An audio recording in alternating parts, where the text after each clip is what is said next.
하나님 말씀 창세기 49장 말씀입니다. 창세기 49장 5절로부터 7절 말씀입니다.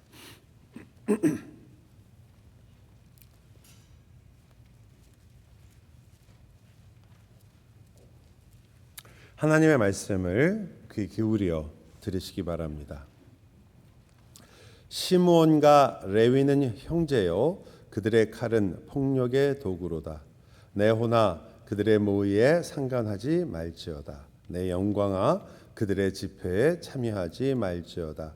그들이 그들의 분노대로 사람을 죽이고 그들의 혈기대로 소의 발목 힘줄을 끊었음이로다. 그 노여움이 혹독하니 저주를 받을 것이요 분기가 맹렬하니 저주를 받을 것이라. 내가 그들을 야곱 중에서 나누며 이스라엘 중에서 흩으리로다. 아멘. 지금 야곱이 이제 마지막 이제 자기의 생을 끝내는 그러한 시간입니다. 야곱의 나이는 147세고요. 그리고 12명의 아들, 실제로는 지금 에브라임과 므낫세 이렇게 다 합치면 이제 더 많은 수가 되겠지만 이 12형제가 이렇게 주위를 둘러 아버지의 말을 기다리고 있는 거죠. 여러분 그 유언하는 장면을 생각해 보면 참 야곱의 인생 전체를 생각하면서 그 장면을 생각하면 참 감회가 무량하다는 말이 이럴 때 쓰는 말이 아닌가 생각되는 그런 상황입니다.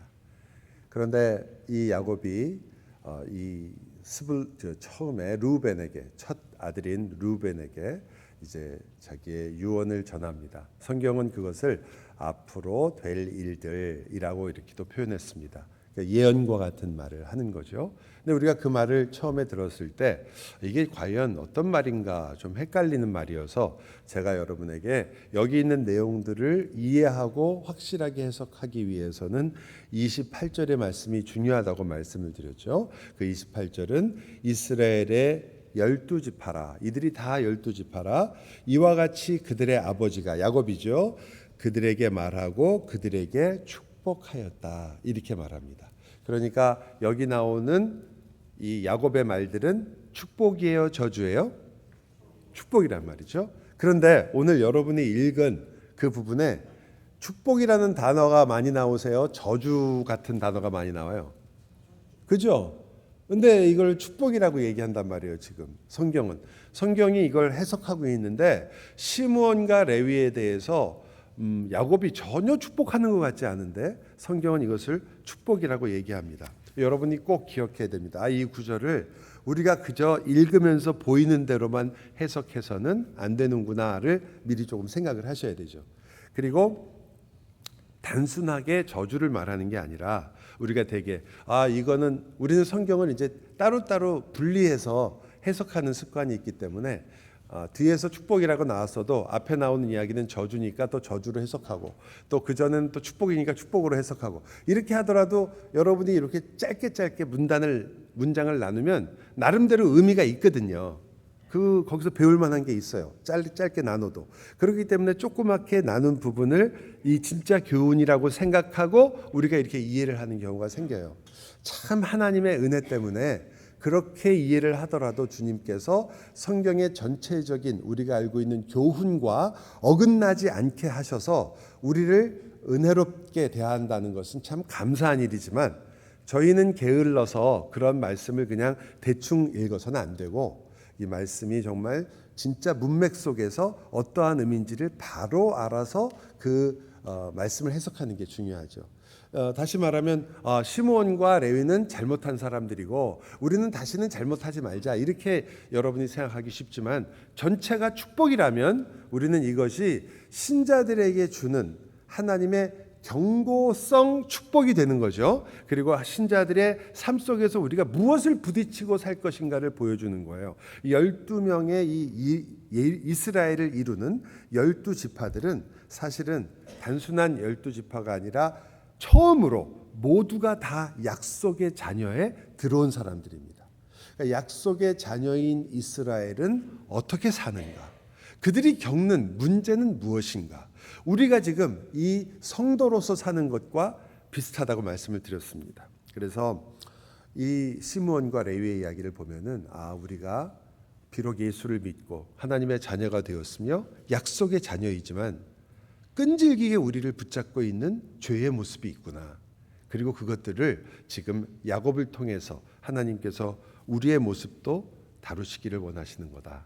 우리가 알 수 있습니다. 여러분, 이 시므온과 레위를 쫓아다녔던 것은 칼이라는 이름입니다. 그가 뭐라고 표현하냐면 그들은 칼을 가지고 있는데 칼은 곧 폭력의 도구다 이렇게 얘기해요. 그러니까 주제가 지금 첫 문장에 나와 있는 겁니다. 이들에게는 폭력을 행사하는 칼을 가지고 있었습니다. 이 이야기는 우리로 하여금 금방 이 시므온과 레위가 무엇 때문에 여기 등장하는지, 왜 이 칼이 등장하는지를 생각하게 하고요. 이것은 창세기 34장에 있는 세겜이라는 곳에 갔을 때 그곳에서 있었던 사건과 연관이 있다는 것을 보게 됩니다. 제가 아주 간략하게 다시 한번 여러분에게 기억을 새롭게 할게요. 야곱이 에서하고 헤어지게 돼요. 모든 문제를 잘 해결했습니다. 대개 우리 생각에는 그 에서하고 문제가 해결되면 베델로 갈 줄 알았어요. 왜냐하면 베델에서 야곱이 약속했거든요. 하나님이 여기서 내가 다시 단을 세우고 하나님을 예배하겠습니다. 근데 베델로 안 가고 세겜이라는 곳에 갑니다. 근데 그 세겜이 굉장히 마음에 들었던 것 같아요. 이유는 그곳까지 가는 동안에 야곱 인생에 처음으로 모든 문제가 일단 해결됐어요. 그죠? 더 이상 문제가 없어요. 이제 가나안 땅에 들어왔고 여기서 이제 살면 되는 거예요. 그래서 처음으로 평안한 여행을 한다고 나옵니다. 그가 평안하게 여행을 했어요. 그래서 세겜에 도착한 다음에 아마 그 마음이 강했던지 거기서 땅을 삽니다. 여러분, 땅을 산다는 건 무슨 뜻이죠? 여러분이 어느 동네에 갔다가 집 산다면 그것은 무슨 말이에요? 이 동네에서 살겠다는 뜻 아니에요. 세겜에서 살려는 모양을 보여줍니다. 거기까지도 큰 문제가 없었어요. 그런데 이 세겜의 추장의 이름도 세겜이었는데 히위 족속 그 하몰의 아들이었죠. 추장이 세겜이라는 사람이었는데 야곱이 딸이 하나가 나옵니다. 야곱이 딸이 한 명이었고 다 아들이었다라고 그렇게 우리가 되게 보고는 있지만 과연 그 정확하게 원래 성경에 딸들이 잘 빠져요. 되게 죄송하지만 딸이나 여자가 구약에서 하나님이 그것을 남자보다 더 중요하지 않게 여겼기 때문에 뺀 거는 전혀 아닙니다. 이것은 그 당시에 사회적으로 모든 관습이나 여러 가지 것들 속에서 성경을 이해시키는 방법 중에 하나예요. 물론 하지만 그럼에도 불구하고 곳곳에 여인이 얼마나 여자가 얼마나 여인이 중요한 것인가는 성경에서 자주 등장하기 때문에 혼동을 일으키지 않도록 항상 성경에서 보호를 하죠. 하지만 사람 수 셀 때는 잘 안 들어가요.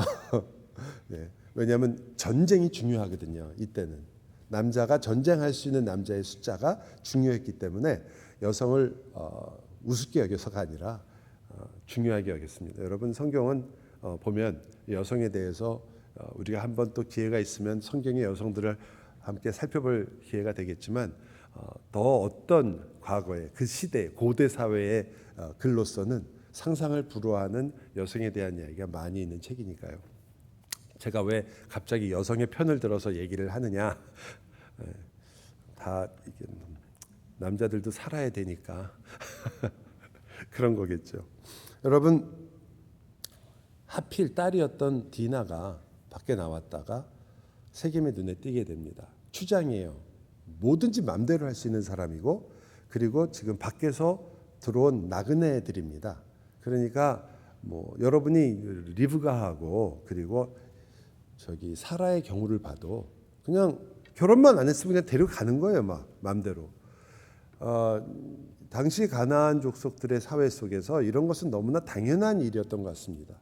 심지어 다윗 보세요. 다윗이 어떻게 했나? 근데 다윗이 그렇게 크게 죄책감을 안 느끼잖아요. 내가 왕인데 왜 그 정도도 못하냐 이런 생각을 하는 그런 시대거든요. 이 오죽했겠습니까, 세겜이? 세겜이 취해서 정말 큰 죄를 저지르게 됩니다.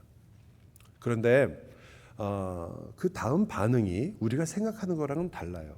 예를 들어 다윗의 아들이었던 암논이 자기 그 형제였던 압살롬의 동생이었던 그 다말을 정말 거기도 큰 죄를 범하게 되죠. 근데 그러고 나서는 다말을 버려버렸어요. 그리고 심지어 뭐라고 얘기하냐면 나 이제 정말 꼴도 보기 싫다. 나 미워하게 됐다. 이렇게 얘기하거든요. 그렇게 함으로써 죄를 짓고 나서 더 큰 죄를 짓게 되죠. 근데 세겜은 그렇지 않습니다. 이방인이었는데도 불구하고 그러니까 성경에 이렇게 표현합니다. 디나를 사모했다. 그리고 그녀의 마음을 위로하였더라 그래요. 굉장히 중요한 단어예요. 그녀의 마음을 위로했다. 그래서 그녀의 마음을 위로했다는 그 말 자체는 뭘 얘기하냐면 그 디나가 큰 마음의 상처를 입었다는 것을 안 거죠. 그렇죠? 그러니까 자기가 무엇을 잘못했는지를 알게 되었고 그래서 그녀를 위로했습니다. 그리고 내가 이 책임을 지기로 결정합니다. 책임을 지는 방법은 아내로 이 디나를 데리고 오는 거였죠. 그래서 자기 아버지에게 얘기해서 야곱에게 갑니다. 가가지고 디나를 달라고 하죠. 야곱이 우물쭈물하고 있었는데 그 아들들이 들어와서 그 이야기를 이미 알고 있었으니까 전부 다 완전히 분노 상태였죠. 그래서 안 된다라고 얘기하는데 안 되는 조건이 뭐를 이야기하냐면 할례를 이야기합니다. 너희 이방인이다. 네가 내 동생을 여동생을 데려가서 살려면 너희들도 이방인이 아니라 우리와 같은 이스라엘 회중 가운데 들어와야 되고 그 방법은 할례를 받는 거다. 다 맞는 말이에요. 다. 거짓이 없었습니다. 그러니까 세겜이 거기서 혼쾌하게 그 자리에서 이야기합니다. 그렇게 하겠다. 내가 뭐든지 다 하겠다. 필요한 건 뭐든지 다 주겠다. 이렇게 얘기했으니까요. 그래서 드디어 할례를 받게 됩니다. 자, 그러나 야곱의 아들들은 가지고 있는 생각이 달랐죠. 시므온과 레위는 이 일의 주도자였습니다. 그래서 이 주동을 해가지고 그 일을 이끌어가지고 할례를 받고 고통 중에 있어서 아직 아무것도 하지 못하고 있는 이 세겜 사람들 모든 남자를 다 죽여버립니다. 그것이 이 사건의 내용이었죠. 여러분 그 내용 중에 이런 내용도 있어요. 세겜이 야곱에게 그리고 야곱의 아들들에게 은혜를 구했더라 그렇게 나요. 은혜를 구했어요. 그런데 사실상 할례라는 건요. 은혜의 상징이에요. 왜냐? 할례는 피를 흘려서 그들이 지은 죄에 대한 죽음을 의미하고 그리고 그 대신 이제 너는 거룩한 나의 백성이 되는 것이다 라는 걸 의미하는 표식이니까요. 할례 자체가 사람을 거룩하게 하지 못하지만 할례가 가지고 있는 상징적 의미가 바로 그렇게 이야기합니다. 그래서 오늘날 할례와 같은 것을 뭐라고 얘기하죠? 세례라고 얘기하죠. 방식은 완전히 다르지만 성경은 할례가 하나님의 백성들, 구약의 하나님의 백성들을 언약에 들어오게 하는 것처럼 신약에서는 세례를 통해서 하나님의 백성들을 하나님의 백성, 언약의 백성으로 받아들이게 됩니다. 세례 자체가 누구를 구원할 수 있는 능력은 없습니다. 무조건 세례 준다고 어떤 사람이 구원받지 않습니다. 그러나 그들이 믿음으로 고백한 것을 세례를 통하여 표시하게 되는 거죠. 여기도 마찬가지로 이 할례를 받겠다고 했었고 그들을 과연 하나님의 백성과 회중으로 받아들이려고 했느냐. 천만의 만만의 말씀이었죠. 시므온과 레위는 이거를 통해서 저 세겜 사람들을 다 죽이려고 했었습니다. 은혜의 표시인 할례를 가지고 은혜를 구한 세겜에게 오히려 죽음을 선사했던 겁니다. 여러분 처음을 생각해 보면 야곱이나 야곱의 아들들의 분노는 너무나 정당한 것들입니다.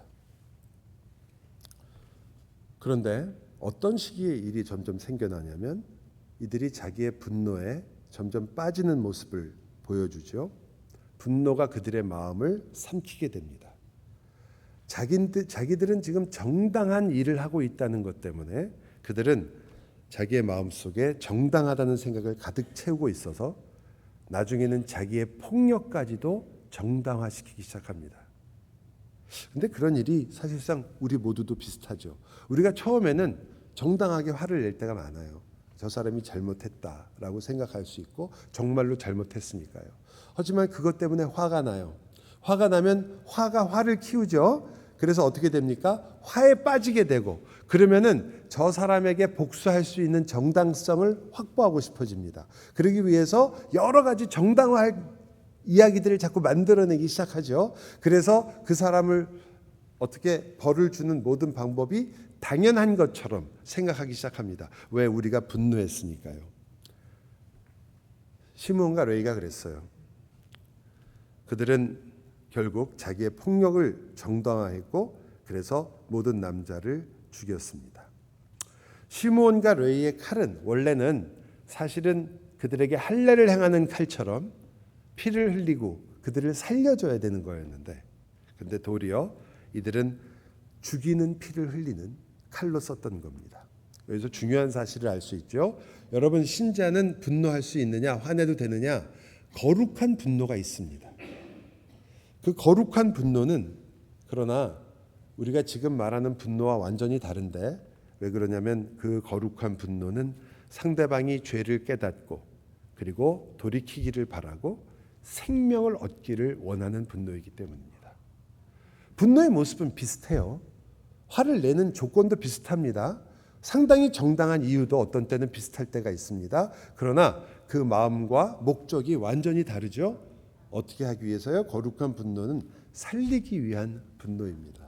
그러나 자기를 정당화하는 분노는 다르죠. 똑같이 죄를 이야기하지만 결국은 내 마음속에 있는 이 감정을 내가 어떻게 하든 해결하기를 원하고 보복을 하고 싶고 그리고 결국은 시므온과 레위의 경우는 죽음을 원하게 됩니다.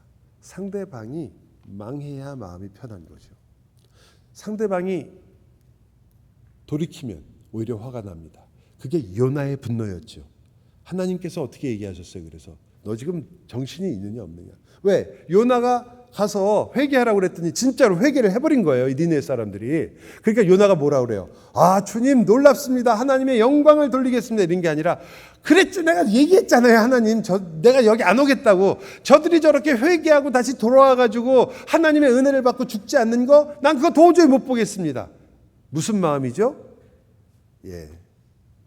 상대방이 무너지고 죽고 쓰러지고 없어지기를 바라는 그래서 복수하고 싶은 마음이죠. 너들은 우리의 대적이다. 그런데 하나님께서는 그것을 전혀 원하시지도 않았고 하나님의 분노가 거룩한 분노였다는 것을 알려주십니다. 회개를 위해서 우리가 이 일들을 하는 것이냐 또 그가 돌아와 생명을 얻기 위해서 하는 것이냐 아니면 그저 나의 감정을 풀기 위한 것이냐 완전히 다르다는 겁니다. 따라서 그 칼은 은혜의 칼이 될 수도 있고 어떤 때는 그저 힘을 가지고 상대방을 누르고 없애는 칼이 될 수도 있습니다. 성경은 그런데 성도들이 은혜의 칼보다는 자기의 힘과 그리고 자기의 감정과 자기의 복수를 위해서 이 칼을 훨씬 많이 휘두르기 쉽다는 것을 경고하고 있는 거죠. 여러분 우리도 마찬가지인데 여기 오늘 본문엔 두 가지로 이걸 보여주고 있어요. 하나는 말 그대로 분노입니다. 저들이 분노했다고 얘기하죠. 그것은 자기의 명예나 자기의 자존심 또 자기가 누려야 할 것들을 뺏겼거나 유익이 없어졌거나 불이익을 당했을 때 나오는 것들입니다. 자존심이 다치는 일은 생각보다 굉장히 무서운 일 중에 하나죠. 웬만해서는 이게 용서가 잘 안 된다는 말을 많이 하실 때 보면 돈 띄어먹은 건 갚으면 그만이고 또 어떤 때는 그까지 돈 그래 당신 가져라. 그러고서는 잊어버리면 그만이다. 이렇게 생각할 경우를 가끔 봤는데 저희도 보니까 저희 식구 중에도 그런 상당히 큰 돈을 빌려줬다가 못 받았는데요. 그래도 결국은 얘기하시더라고요. 아유 그래도 사람을 잃지 말아야지 이런 얘기 하시잖아요. 하지만 자존심을 상하거나 업신여기를 당하거나 모멸감을 느꼈을 때 그것은 겉으로는 괜찮아 보이지만 어떤 때는 평생을 가더라고요. 그게 어떤 말 한마디가 계속 그를 흔들고 아프게 하고 힘들게 하는 것을 너무 자주 봅니다. 우리의 분노가 맹렬히 타오르기 시작하면 우리가 그 분노가 잘못됐다는 걸 뭘로 알 수 있냐면요. 자기도 모르게 자기가 심판자의 자리에 앉게 됩니다. 즉 내 분노가 맞는 것인지 틀린지를 아는 가장 쉬운 방법 중에 하나는 내가 지금 재판관이 되고 있느냐라는 걸 보시면 됩니다. 이 사람의 죄가 무엇이고 이것이 잘못됐고 이런 것들을 내가 마음대로 지금 결정하고 있는지, 아니면 나도 같은 죄인인데 내가 이러한 문제 앞에서 어떻게 나 자신을 돌아보고 그리고 이 형제가 바로 서고 그가 돌아오며 그가 하나님의 사랑과 하나님의 은혜를 회복하기를 원하는 마음인지. 비슷해 보이지만 완전히 다르죠. 성경은 우리에게 우리가 어느 자리에 잘 쓴다는 거죠. 심판자, 재판관의 자리. 그 자리는 여러분 하나님 자리입니다. 그래서 서지 말라는 거예요. 무엇을 남을 우리가 대개 말하는 정죄를 한다든지 그것들이 마치 나는 깨끗하고 저 사람은 깨끗하지 않은 것 같은 그러한 생각과 접근을 한다든지, 우리가 같은 죄인이며 우리가 같이 그 일을 겪고 있는 사람이라는 생각이 아니라 나는 이미 그런 것은 다 지나왔고 나는 거기서부터 아까 우리가 예배 시작됐던 것처럼 나는 이미 그래도 어느 정도 선 사람이라는 생각을 여러분이 하고 있다는 생각이 들었을 때는 곧바로 돌이켜셔야 합니다. 왜냐하면 우리는 그 길이 상대방이 겪고 있고 상대방이 했던 잘못보다 더 무서운 길로 걸어갈 때가 많기 때문입니다. 여러분, 심판주의 자리에 쓰려고 하는 것도 문제지만 그래서 복수를 하려고 하는 마음도 문제입니다. 내가 아픈 것만큼 당신도 아파야 된다고 다 우리가 생각하죠. 이 세상 사람들이 우리에게 항상 말하는 것고 어떻게 보면 우리도 그것이 틀렸다고는 말을 못합니다. 내가 당한 것만큼 당신도 당해야 된다는 것은 성경에도 있는 거니까요. 눈에는 눈, 이에는 이. 그래서 나도 정당한 대가를 바라고 정당한 보복을 원한다라는 것은 어쩌면 우리가 당연히 바랄 수 있는 일 중에 하나일지 모르겠습니다. 그래서 예수님께서 산상수훈 때 말씀하시잖아요. 모세의 이야기를 너희가 들었다. 눈에는 눈, 이에는 이. 그러나 나는 너희에게 말한다. 뭐라 그래요? 원수를 사랑하라. 그리스도를 통해서 우리에게 눈에는 눈, 이에는 이가 어떻게 바뀌었는가를 보여주는 겁니다. 왜냐하면 십자가 앞에 서는 순간 어떠한 인간도 다르지 않기 때문입니다. 아무도 십자가 앞에서 다른 사람이 없습니다. 여러분이 사회에서는 높은 사람이 있고 낮은 사람이 있습니다. 돈으로 보자면 부자가 있고 가난한 이가 있습니다. 또 여러분 인격으로 보자면 훌륭하신 분이 있고 인격이 좀 모자란 분이 있습니다. 공부로 따지면 공부 잘하는 사람이 있고 공부를 못하는 사람이 있습니다. 소위 학력이 좀 높은 사람, 또 낮은 사람도 있을 수 있습니다. 성공한 사람, 실패한 사람이 있습니다. 인간으로 쳐서 된 사람, 또 안 된 사람 다 있을 수 있습니다. 근데 여러분 그게 어떤 경우든지 여러분이 아주 너무너무 훌륭한 사람이어도 십자가 앞에 서면 다 똑같습니다. 아무도 다르지 않습니다. 나는 그래도 저 사람보다는 조금은 그래도 우리 부모님이 나를 이렇게까지 키우시고 이런 게 있으시면 아닙니다. 저도 누구 앞에 서서 우리 부모님이 저를 잘 키우셨습니다라는 말을 하는데 부끄러움이 없는 사람 중에 한 명입니다. 정말 저희 어머님, 부모님 정말 고생 많이 하셨습니다. 제가 이렇게 목사가 될 줄 알았으면 그 투자를 안 하셨겠죠. 네. 나중에 우리 옛날 부모님들 항상 생각하시듯이 나중에 사자 자리 하나를 해서 목사가 됐으니까 맞긴 맞네요. 적어도 검사, 판사나 의사 이런 거 다 우리나라 부모님들 원하잖아요. 그런 거 하나 하기를 얼마나 바라셔서 얼마나 애를 쓰셨겠습니까? 다 부모님. 그러나 그런 모든 것이 하나님 앞에서는 여러분이 우리 집은 5대째 기독교 집안이다. 십자가 앞에 서면 아무것도 아닙니다. 십자가 앞에서는 누구나 똑같습니다. 우리는 같은 하나님의 은혜 없이는 살 수 없는 죄인이 되는 겁니다. 이게 복음의 진수입니다. 근데 왜 우리는 이걸 그렇게 잘 잊어버릴까요? 왜 우리는 여기서도 도토리 키재기를 하는 거예요? 목사끼리도 도토리 키재기를 하듯이 장로끼리도 집사끼리도 성도끼리도 누가 조금 더 나는 저 사람은 그래도 기도를 좀 잘해요. 여러분 손양원 목사님이 우리나 손양원 목사님이지 주님 앞에서 볼 때 그것이 무슨 대단한 일이겠습니까? 저 손양원 목사님한테 가서 물어보세요. 나중에 목사님 정말 대단한 분입니다. 내가 할 일을 했을 뿐입니다잖아요. 다 우리가 할 일을 했을 뿐이에요. 여러분이 훌륭한 선교사님을 보면 우리가 존경하는 것은 마땅하지만 그러나 그 선교사님은 뭐라고 얘기하세요? 내가 주님께 받은 은혜를 생각한다면 나는 그저 할 일을 했을 뿐입니다. 그게 맞는 거잖아요. 우리 주님 앞에서는 다 같은데 우리는 그 부분에서도 역시 우리가 보복하려고 하고 남보다 위에 서서 재판관이 되려가는 것은 너무나 위험한 일이라는 거죠. 그래서 그 분노에 불탔던 시므리가 아니라 시므온과 레위가 그렇게 한 거 아니에요. 자기 여동생, 큰 일을 당한 여동생, 그것을 아파하고 힘들어하는 건 뭐 그건 이해가 되지만 모든 남자를 다 죽여버렸어요. 이건 좀 안 맞는 거 아니에요? 눈에 눈은 이에는 이를 주신 이유가 이 죄를 억제하기 위한 거거든요. 우리는 누구도 눈에는 눈을 하는 사람이 없거든요. 눈에는 적어도 머리통 하나는 날려야 해요. 눈에는 머리통 적어도. 아니면 심장을 뽑든지 생명을 취하든지 이래야지 우리 마음이 시원해지거든요. 그것이 우리의 모습입니다. 이 분노라는 게 하나의 모습이었다면 여기 혈기라는 단어가 나와요. 우리가 읽은 본문에 혈기. 근데 혈기가요. 아마 요 49장 전체 내용 중에 번역이 가장 바람직하지 않은 번역이라고 볼 수 있어요. 왜냐하면 혈기는 뭘 생각하게 하냐면 우리가 혈기라는 단어 자체가 저도 젊은 혈기 이렇게 얘기하면 부글부글 끓는 거 그래갖고 앞뒤 가리지 않고 막 그냥 확 쏟아붓는 거 이런 걸 혈기라고 그러잖아요. 옛날에 이렇게 기도원 같은 데 가서 밤새도록 막 기도하고 막 내려오면서 은혜가 막 충만해서 내려오면은 그 집에 와가지고 그 친구들이 그런 얘기를 했어요. 야, 혈기 부리지 마라. 혈기 부리면 은혜 다 쏟아진다. 이런 말 들어보신 적 있어요? 혈기가 그러니까 순간적으로 화를 참지 못하고 막 하는 거 이런 걸 혈기라고 그랬어요. 근데 여기 있는 단어는 혈기하고는 전혀 관계가 없는 단어예요. 이 혈기가 아니라 뭐라고 번역해야 되냐면 영어 번역은 쉽게 알 수 있어요. 뭐라고 얘기하냐면 그거를 저거는 ESV 맞나요? 예. 어쨌든 그 단어를 뭐라고 번역하냐면 여기 그 willfulness라고 번역하잖아요. 여기는요.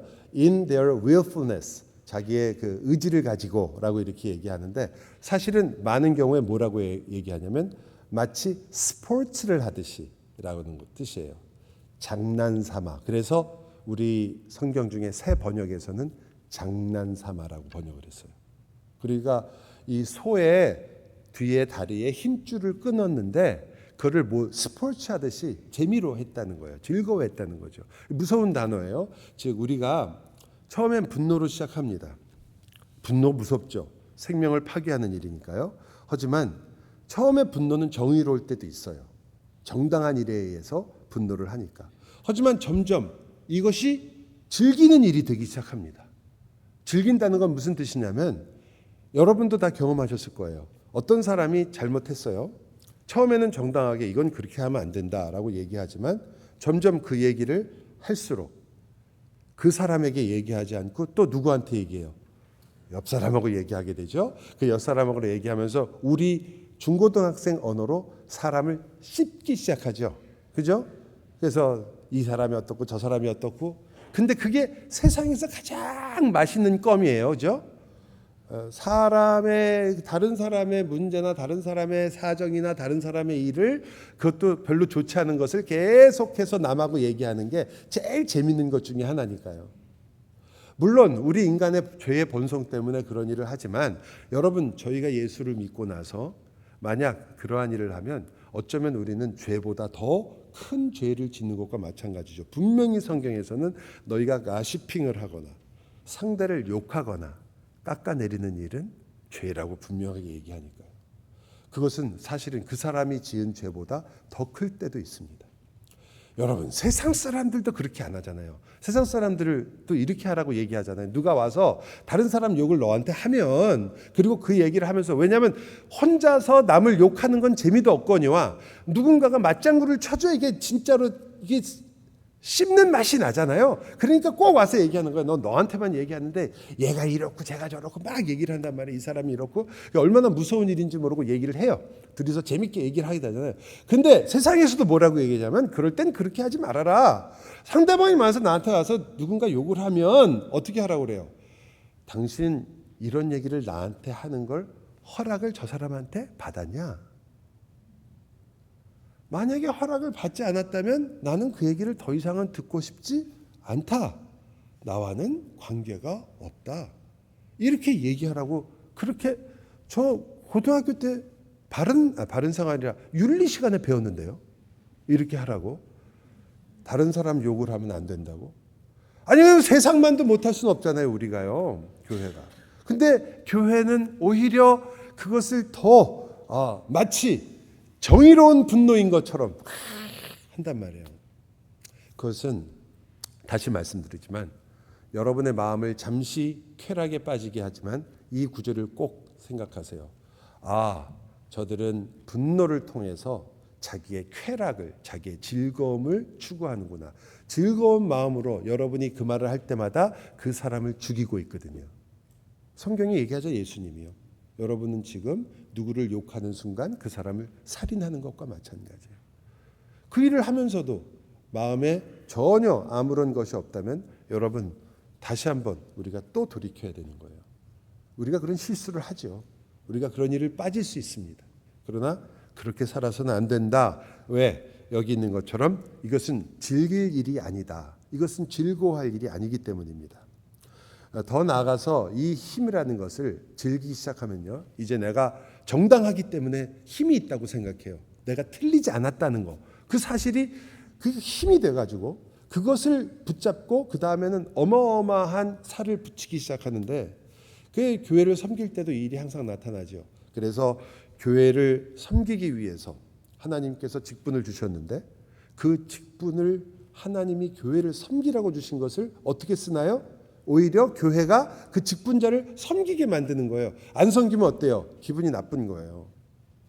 내가 목사인데 우리 교회 이제 오신 분들이 가끔 저한테 옛날에는 여러분이 그러셨는데 요즘은 그런 분들이 점점 줄어드는데 여기 혹시 못 들으신 분은 꼭 우리 이상윤 장로님께 가서 옛날에 있었던 사건을 꼭 들어주시기 바라고요. 제가 말씀드리는 거는 목회자나 목사를 생각보다 즉 성경에서 요구하는 것보다 너무나 뭐라고 할까요? 제일 좋은 말이 약간 신격화해서 그래서 그 목사나 이런 사람들에 대해서 그들이 하나님께서 여러분을 위해서 세워서 여러분을 위해서 봉사하고 말씀으로 섬기도록 했는데 어떻게 되죠?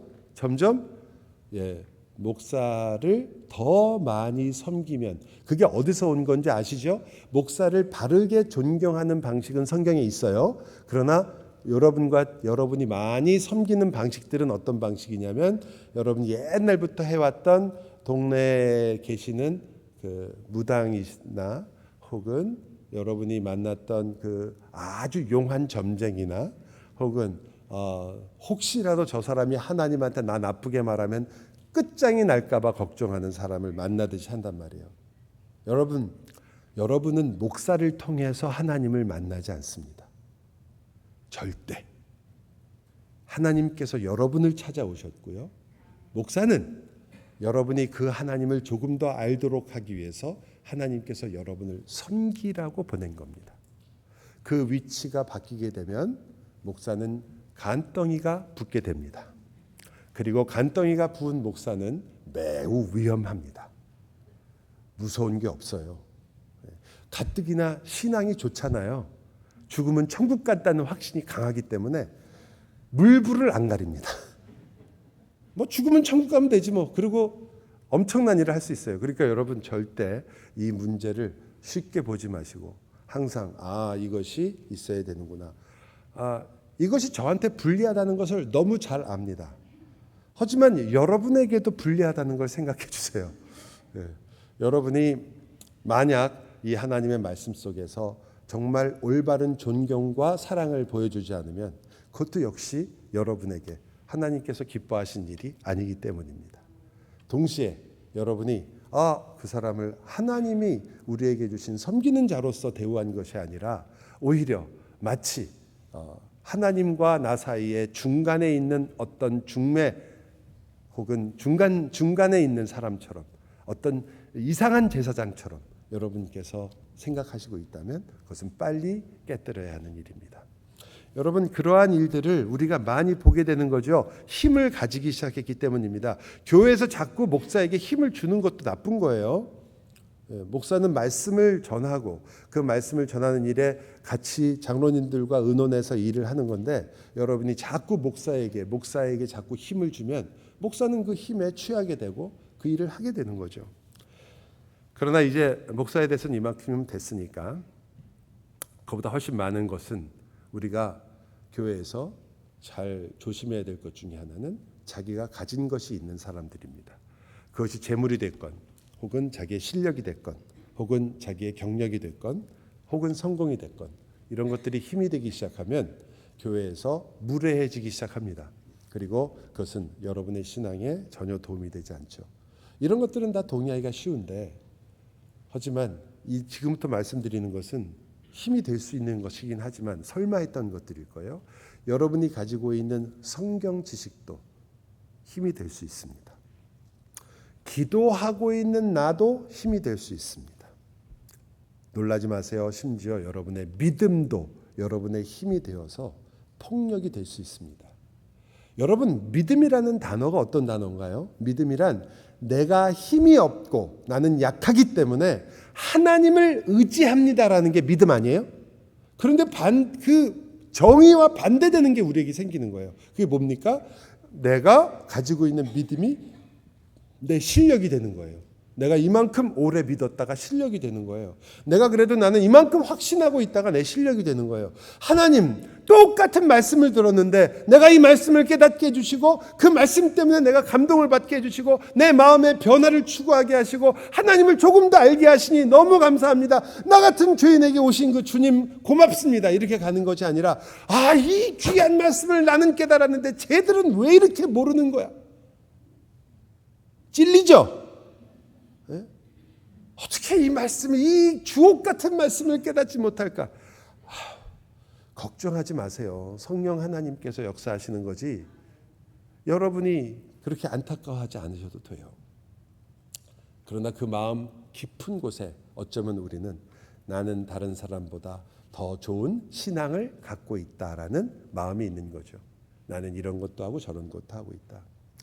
어떤 분은 또 그렇게 얘기해요. 저는 그런 것 싫어서, 그런 것 보기 싫어갖고 좋은 신앙 안 갔습니다. 그냥 대충 그냥 남들이 보기에도 아주 낮은 신앙, 남들이 보기에도 별 볼일 없는 그 신앙을 저는 참 그 신앙으로 살려고 합니다.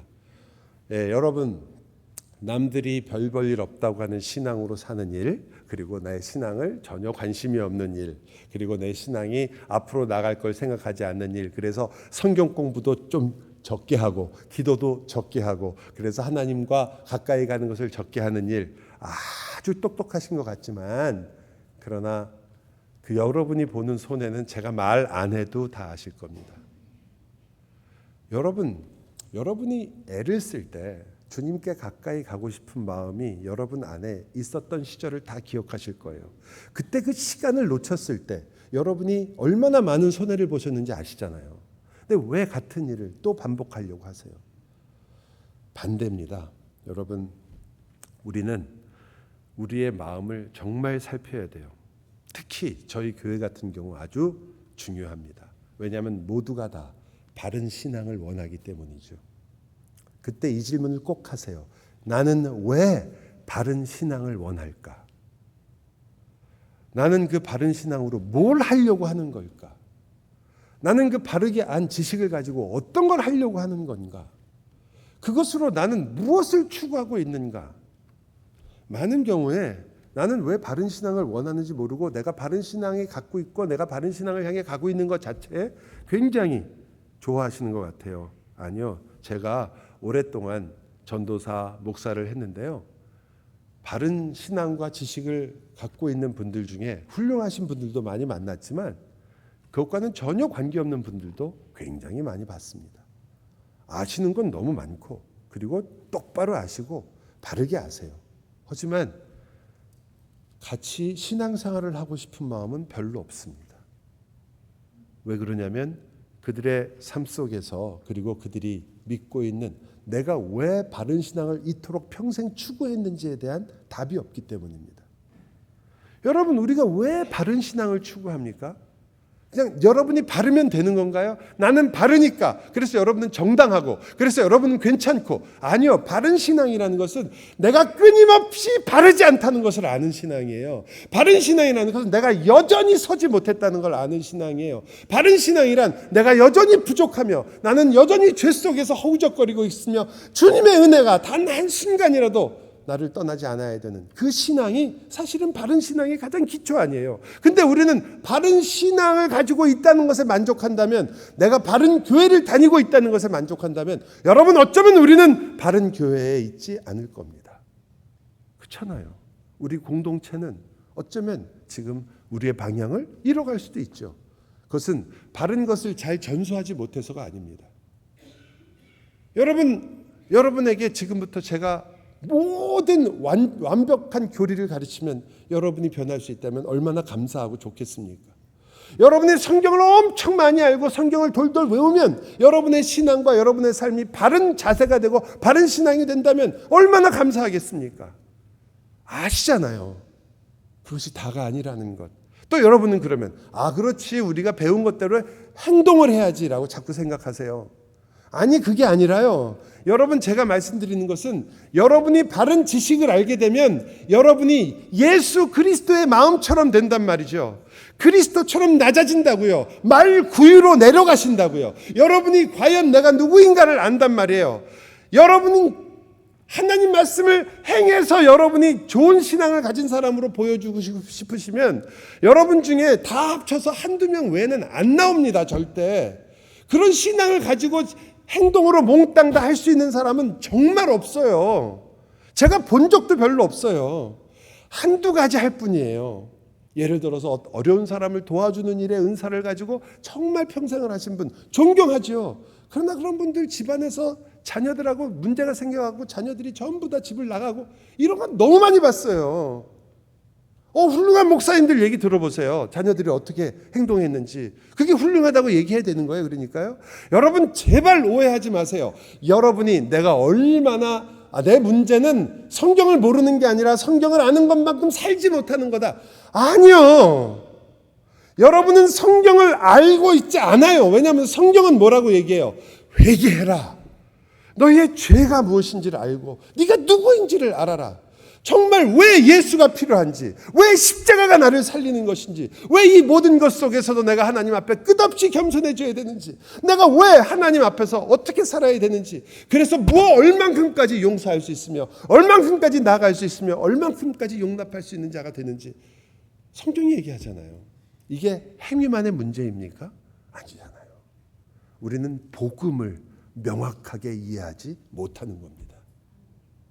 만약 우리가 복음을 명확하게 이해하지 못하면 우리가 할 수 있는 일이 몇 가지밖에 없어요. 우리가 붙잡고 있는 교리라는 거, 이거 무너질까 봐 걱정하는 거죠. 우리가 붙잡고 있는 무슨 소위 개혁교회 전통, 이거 혹시 무너질까 봐 걱정하는 거죠. 그게 왜 우리가 걱정할 일입니까? 그건 우리가 걱정할 일이 아니에요. 우리에게 주님께서 성경에 어디에 이제 너희가 만든 전통을 끝까지 잘 지켜라라고 그런 명령을 하신 적이 없잖아요. 여러분도 그런 마음은 아니고요. 여러분의 마음은 뭡니까? 개혁신앙이 추구하는 것, 오로지 하나님의 말씀대로 살고 그 말씀이 나를 주관하고 그 말씀이 하는 것이기 때문에 그것이 칼빈이 얘기해서도 아니고 루터나 혹은 다른 개혁자들이 얘기해서도 아니고 성경이 말하고 있기 때문에 우리는 이 하나님 말씀을 쫓아가자는 그것 때문에 가는 거 아니에요. 그렇다면 하나님 말씀이 우리를 지키시는 거예요. 하나님 말씀이 우리를 세우실 거예요. 그것을 우리가 잊지 말고 그 길로 가자는 거지. 여러분에게 우리가 모두 다 우리가 지켜야 할 것들은 전통이다, 유전이다라고 얘기하면 예수님 당시와 뭐가 달라지겠습니까? 그러므로 우리는 끊임없이 우리 개혁자들이, 우리 선배들이 얘기한 것처럼 끊임없이 개혁하지 않으면 개혁하는 신앙이 아니다. 여러분과 저는 그 일을 지금 하고 있는 겁니다. 부족하지요. 연약합니다. 그리고 어떤 때는 위험한 그러한 순간들도 있겠죠. 저희가 믿는 것은 우리들과 혹은 목사와 장로의 믿음이 아니라 뭘 믿으시는 거죠? 우리는 예수를 믿습니다. 하나님을 믿습니다. 성령님께서 이 교회의 주인이시고 예수 그리스도께서 머리이시다는 것을 우리는 믿는 겁니다. 그리고 그것에 순종하기 위해 사는 겁니다. 거기에 가까이 가려고 하는 것이고 그 말씀을 들으려고 하는 것이고 그래서 그것으로 우리의 마음을 채우려는 것이지 여러분과 제가 다른 어떤 것으로 이 일을 이해할 수도 없죠. 여러분 똑같은 십자가를 알고 있는 사람들을 제가 많이 알지만 그 십자가를 알기 때문에 내가 죄인이요 내가 용서하려고 하는 사람이 있는 반면에 이 십자가를 들고서는 그 모서리 있는 대로 일부러 팍팍 찍으면서 사는 사람들 봤어요. 똑같이 십자가를 갖고 있는데 여러분 어떤 쪽에 속하십니까? 제발 기억하세요. 할례를 들고 나왔던 시므온과 레위 다른 것도 아니고 은혜의 표적인 할례를 들고 나왔습니다. 그걸로 사람을 죽였어요. 하나님과 사람이 화평하기 위해서 할례를 주님이 주셨는데 그걸로 사람을 죽였다니까요. 하나님의 백성은 이 유혹과 시험에서 항상 여러분이 경고음을 울려야 합니다. 가장 선한 하나님의 말씀을 가지고 가장 무서운 힘으로 사용할 수 있기 때문입니다. 교회가 그 힘을 과시하기 시작하면 하나님을 위한다는 이름 아래서 정말 무서운 일을 아주 쉽게 할 수 있습니다. 역사적인 사건들을 우리가 너무 많이 알고 있죠.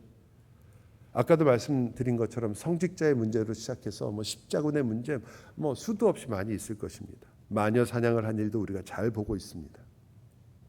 제일 무서운 것은 자기들을 지키기 위해서 잘못된 교리까지도 만들어내는 게 우리들입니다.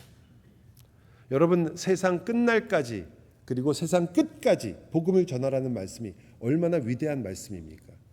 그런데 그 말씀을 이루기 위해서 스페인이 남아메리카에 갔을 때 잉카 제국의 사람들에게 복음을 어떻게 전했는지 아십니까? 총과 칼을 가지고 간 군대와 함께 그것을 점령했는데 그때 점령할 때 무조건 총으로 쏘고 무조건 칼로 찌른 게 아니에요. 맨 앞에는 항상 신부님이 계셨습니다. 신부님이 성경책을 들고 얘기합니다. 이 하나님을 믿으라. 예수 그리스도를 믿으라. 이 십자가의 복음을 믿으라. 얘기합니다. 스페인어로. 잉카 사람들한테. 아무도 못 알아듣죠. 이게 무슨 말을 하는 건가. 자, 내가 복음을 전했는데 너희가 회개치 아니함으로 이제는 뭐예요? 쏴라. 그래서 다 죽이는 거예요. 하나님의 복음을 땅끝까지 전하라는 것을 그렇게 수행했던 것입니다. 여러분, 우리는 안 그럴까요? 여러분은 정말 한 영혼을 그 영혼이 바로 서고 그 영혼이 다시 돌아오며 그 영혼이 건강해지기를 얼만큼까지 바라십니까? 정말 그 마음에 있으십니까? 아니면 그냥 우리끼리 재밌게 살자. 이게 우리의 모습일까요? 여러분 자신이 가지고 있는 힘을 알고 계십니까? 여러분이 얼마나 많은 힘을 쓰고 있는지는 알고 계십니까? 여러분의 한마디 한마디가 그리고 우리의 생각 하나하나가 교회 공동체에 어떠한 일을 끼치고 있는지는 혹시 생각하신 적 있습니까? 제가 참 재밌게 생각하는 게 시므온과 레위만 둘이 이렇게 같이 있어요. 나머지는 다 한 명씩인데 둘을 같이 저들은 형제라. 이 형제라는 말은 무지하게 가까운 사이라 이런 뜻이에요. 그러니까 둘이 편먹은 거죠.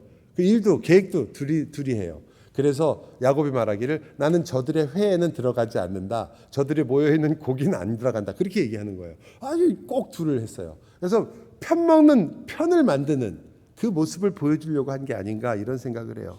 여러분 교회에서도 항상 바울이 위험하게 여기는 거잖아요. 그래서 우리 식으로 말하면 좋아하는 사람끼리 모이는 거죠. 사람이 다 그래서 자기가 싫어하는 사람하고 어떻게 같이 앉겠어요. 제가 요즘은 별로 얘기를 안 했지만 옛날에는 매주마다 거의 얘기했거든요. 좀 가서 식사하실 때 모르는 사람하고 같이 좀 식사를 하시면 어떻겠느냐. 그게 얼마나 힘든 거 알아요, 저도. 하지만 여러분이 한 교회의 한 형제고 자매라는 것을 어떤 식으로든지 우리가 좀 더 해야 되지 않겠느냐 그런 생각이었어요. 어떤 때 우리 교회는 또 나랑 신학적으로 이렇게 좀 그래도 말이 통하는 사람, 그 사람하고 또 친해요. 뭐 아볼로파, 바울파, 베드로파, 예수파 뭐랑 달라요. 이 사람은 무언가 우리랑 통하는 그런 예수님께서 그를 위하여 죽으셨고 성령 하나님 안에 있다면 부족한 사람은 있을 수 있습니다. 더 많이 아는 사람이 있을 수 있어요. 신앙적으로 우리 눈에는 성숙해 보이는 사람이 있을 수 있고 아직도 여전히 젖을 먹는 사람이 있습니다. 그러나 그래서 버리는 사람은 없죠. 그죠? 그 모두가 다 이 교회라는 것은 어떤 선교 단체와도 다르고요. 어떤 형태의 모임과도 완전히 다릅니다. 여러분이 교회를 오면 답답하기 이를 데 없어요. 내 수준에 오는 사람도 별로 없거든요. 내가 믿는, 그래도 내가 이제까지 공부하고 내가 알고 있는 이 신학적 혹은 성경적 지식만큼도 따라오지 못한 사람이 꽤 많아요. 또 어떤 때는 위에 보니까 또 나보다 좀 뛰어난 사람도 있어요. 그래서 결국은 서로가 서로를 소원하게 여깁니다. 저 사람은 같이 얘기하지만 가르쳐야 될 사람이에요. 저 사람은 나보다 좀 뛰어난 사람이니까 가끔 좋은 얘기도 하는 사람, 이렇게 생각하게 되고, 그러다 보면 점점 이렇게 편을 먹게 됩니다. 정말 위험한 거죠. 정말 아닙니다. 그걸 옛날 참 성경책에 안 들어가서 안타까운 말인데 이게 50보 100보라고 합니다. 도토리 키재기라 이 말이죠. 여러분의 신앙이 얼마나 뛰어나길래 다른 사람하고 같이 앉아서 밥 먹는 게 힘들 정도로 뛰어나십니까? 안 되죠. 그것은 교회가 교회되기를 포기하는 겁니다. 그래서 제가 힌트를 드릴게요. 여러분의 신앙생활은 가장 낮은 것에 맞추시면 됩니다. 높은 내가 잘하는 것에 맞추지 마시고 내 주위에 있는 사람 중에 가장 낮은 자와 함께 하십시오. 여러분이 배운 성경이 많고 여러분이 성경을 1000번 1000번 읽어서 아는 게 무진장 많을 때, 구역에서 모임이 있어서 성경 지식을 정말 말하고 싶을 때, 얼마나 말하고 싶은지 제가 제일 잘 알아요. 저 목사잖아요. 어디서든지 답을 내고 싶고 어디서든지 얘기하고 싶어요. 난 당신보다 요만큼 더 알고 싶다. 저는 옛날에 제가 얘기했잖아요. 그 재미로 사는 사람이라고. 그래서 저에게도 하는 설교예요. 여러분, 그때 다른 사람이 잘 모르는 것 같거든 같이 모른 척 조금 해주세요.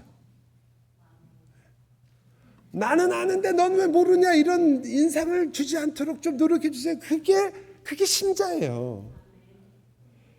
처음부터 구역장님 한마디도 할 기회도 주지 않고 처음부터까지 쫙 다 얘기해버리면 구역장님 편에서 좋을지 모르지만 많은 성도들은 자기의 이야기를 할 시간이 없어지잖아요. 많이 하는 게 나쁘다는 뜻은 아니에요. 하지만 여러분이 많이 하다 보면 내가 얼만큼 많이 아느냐를 말할 수밖에 없잖아요. 또 우리가 틀린 거 바로 잡아주는 것도 굉장히 좋아하시죠. 맞습니다. 틀린 거 바로 잡아줘야 돼요. 하십시오. 그 대신 항상 이걸 생각하세요. 내가 이걸 틀렸다고 아는데 몇 년 걸렸는지.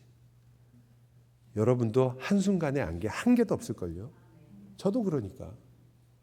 이 교회를 성전이라고 부르지 않는다는 거, 저거 20년 걸렸어요, 아는데. 항상 성전이라고 생각하고 성전 건축 헌금 엄청 냈어요, 저. 근데 이제 알았어요. 이거 예배당이구나. 성전은 누구다? 내가 성전이구나. 그러니까 마치 예수 믿자마자 아는 것처럼 다른 사람한테 얘기할 때, 야, 이게 어떻게 성전이야, 예배당이지. 자기도 20년 걸렸는데. 그러지 말자는 거예요. 우리 같이 가자. 낮은 자리에 있는 사람에게 내려갈 줄 알고, 그를 배려할 줄 알고, 그러면서도 끝까지 포기하지 말자. 틀린 거 고치도록 도와주자. 이게 우리가 가야 될 길이지. 위에서 있어가지고 위에 있는 우리들한테 맞추지 못하니까 당신들은 아직도 멀었다라고 하면 누가 거기 쫓아가고 싶겠어요. 예수님이 그런 방식을 쓰시지도 않았고 바울도 그렇게 하지 않았잖아요. 성경의 방식을 거기까지도 항상 생각하셨으면 좋겠다는 거죠. 그게 바로 파워, 내가 가지고 있는 신앙을 힘으로 여기는 그런 마음들입니다. 제가 기다리고 혹시 걱정하시는 분을 위해서 거의 끝나가니까 말씀드리는데 일부 예배는 보통 9시 45분에 끝나거나 40분에 끝났거든요. 오늘 10시 넘어서 끝났어요. 왜 그럴까요? 이게 길어졌어요. 제가 소위 말하는 어플리케이션을 많이 하다 보니까 좀 길어지는데, 하지만 다 끝나가니까 너무 걱정하지 마세요. 여러분, 우리 다 알잖아요. 성경 말씀 다 알아요. 만일 누가 말하려면 하나님의 말씀을 하는 것 같이 하고, 누가 봉사하려면 하나님이 공급하시는 힘으로 하는 것 같이 하라. 다 아세요. 근데 왜 우리는 우리 힘으로 하는 것처럼 그렇게 얘기하고 말하려는 거죠? 제가 결론적으로 말씀을 드릴게요. 여러분, 일이 이렇게 되는 겁니다. 저들을 흩어라, 이렇게 성경이 말하죠. 즉 야곱이 너희를 나눌 것이고 너희가 흩어질 것이다. 이 흩어진다는 단어는 바꾸어 말하면 이렇게 하는 말이에요. 너희가 힘을 잃을 것이다, 이런 뜻이에요. 너희가 뭉쳐서 힘을 냈었는데 너희를 흩어서 힘을 뺄 것이다. 레위가 그렇게 힘을 뺐죠.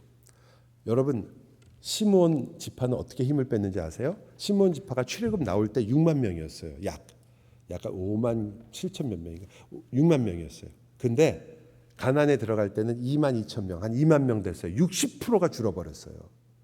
그리고 땅을 나눌 때 어떻게 되는지 아세요? 땅을 주려고 하는데 인구가 너무 적은 거예요. 그래서 제비 뽑아서 땅을 나눴는데 어디로 갔냐면 유다 땅에 거기 얹혀 살게 됐어요. 유다의 그늘 속으로 들어갑니다. 여러분, 우리가 보기에 그렇지, 잘못됐지 생각하시죠? 아니요. 그래서 살았어요. 유다가 살 때 그들도 살았단 말이에요. 레위인들은 어떻게 됐어요? 모든 걸 잃어버리고 자기의 땅이 없었지만 그래서 하나님이 그들의 기업이 됐어요. 그래서 이게 축복이에요. 하나님께서 이들의 삶 속에서 진정한 너희들의 힘을 빼어서 너희들이 힘을 잃어버리고 오히려 주님 그리고 하나님만을 의지하고 하나님의 약속을 의지하게 하겠다. 여러분, 우리 다 그렇게 얘기하잖아요. 약할 때 강하다고, 그죠? 좋아하시잖아요. 약할 때 강함 주신다고. 그래서 여러분은 약한 흉내를 내시잖아요. 나 아무것도 아니고 하나님 도와주셔야 됩니다. 다 전략적인 거죠, 그죠? 그래야지 세신 하나님이 오셔갖고 내 문제를 해결해 주니까. 여러분, 제발 그러지 마시고 예수님이, 하나님이 세다는 게 무슨 뜻인지를 아셔야 돼요. 우리가 주님, 제가 약하니 주님 강하게 해주십시오. 강한 주님이 나타나 주십시오. 강한 주님이 어떤 주님인지 아세요? 강한 주님이, 여러분, 우리가 창세기 공부하면서 전혀 모르시겠어요? 물론 이 세상을 창조하신 능력 있는 주님이세요. 이 세상을 뒤집어 엎을 수 있어요. 달도 쪼갤 수 있고 지구도 반쪽 낼 수 있어요. 하나님은 모든 별을 그날로 운행을 멈추게 하시고 이 우주를 변화시킬 수 있는, 새롭게 하실 수 있는 분이에요. 우리 다 압니다. 그러나 그분이 어떻게 하셨어요? 도망치는 야곱으로 일하셨어요. 그분이 어떻게 하셨어요? 어린 다윗을 데리고 일하셨어요. 그 하나님이 능력을 보이신다는 것은 뭘로 보이시는 거예요? 예수님에게 와서 가장 잘 드러나잖아요. 예수님이 너 로마 황제 나한테 와서 무릎 꿇어라 그러셨어요? 저 백부장 또 만부장이건 다 와라. 너 빌라도 여기 와서 무릎 꿇어라. 내가 이 왕이다. 내가 하나님이다. 이러셨어요? 우리가 원하는 힘이잖아요. 우리가 원하는 능력이잖아요. 그렇게 안 하셨어요. 어떻게 하셨어요? 십자가를 지셨단 말이에요. 십자가를 지셨다. 그게 하나님의 능력이에요. 여러분이 지금 바라야 될, 주여 나는 약하나 약할 때 강해집니다. 어떻게 강해져요? 가장 낮은 자가 되며 십자가를 지며 십자가를 우리의 삶 속에서 드러내는 자, 그게 강한 자입니다. 죽임을 당하신 어린 양, 그분이 왕이신 거예요. 기도합시다.